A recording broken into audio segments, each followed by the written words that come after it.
இசைஞானி இளையராஜாவோட இசையில ஒரு பாட்டு பாட பாடகர் யேசுதாஸ்க்கு ஒரு அழைப்பு வருது. அந்த பாட்டு கம்போசிங்க்காக இளையராஜாவோட ஸ்டுடியோக்கு லேட்டா போன யேசுதாஸ், அந்த பாட்ட என்னால பாடவே முடியாது அப்படின்னு சொல்லி மறுத்துட்டாரு. அந்த பாடல பத்தி தான் இன்னைக்கு வீடியோல பார்க்க போறோம்.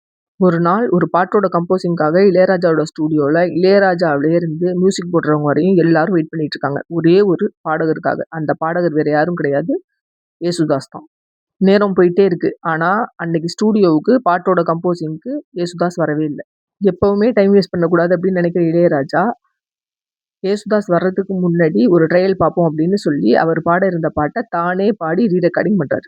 அதுக்கப்புறம் இளையராஜாவுக்கு ஒரு ஃபோன் வருது. தவிர்க்க முடியாத காரணத்தால வர முடியாம போயிடுச்சு. அதனால என்ன மன்னிச்சிருங்க அப்படின்னு சொல்லி யேசுதாஸ் ஃபோன்ல பேசுறாரு.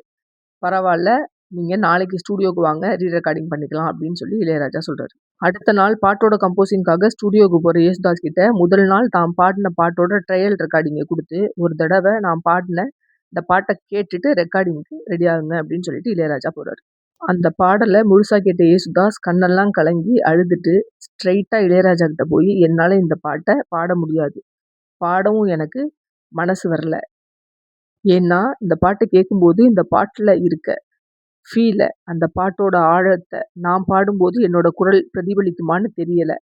இந்த பாட்ட கேட்குற மக்கள் மனசுல என்னன்னைக்கும் இந்த பாட்டு நிலைச்சு நிக்கணும் அப்படின்னா, அந்த பாட்ட நீங்க உங்க குரல்ல பாடுறது தான் சரி அப்படின்னு சொல்லி யேசுதாஸ் சொல்லிடுறாரு.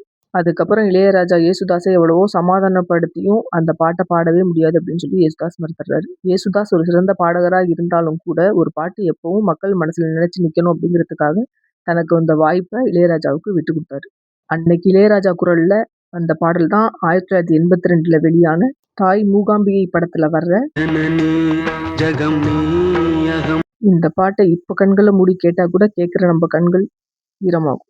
அந்த அளவுக்கு ஆத்மார்த்தமா இந்த பாட்ட பாடியிருப்பாரு இளையராஜா. இந்த வீடியோ உங்களுக்கு பிடிச்சிருந்துச்சுன்னா லைக் பண்ணுங்க, ஷேர் பண்ணுங்க, சப்ஸ்கிரைப் பண்ணுங்க. மறக்காம கமெண்ட் பாக்ஸ்ல கமெண்ட் பண்ணுங்க. நன்றி.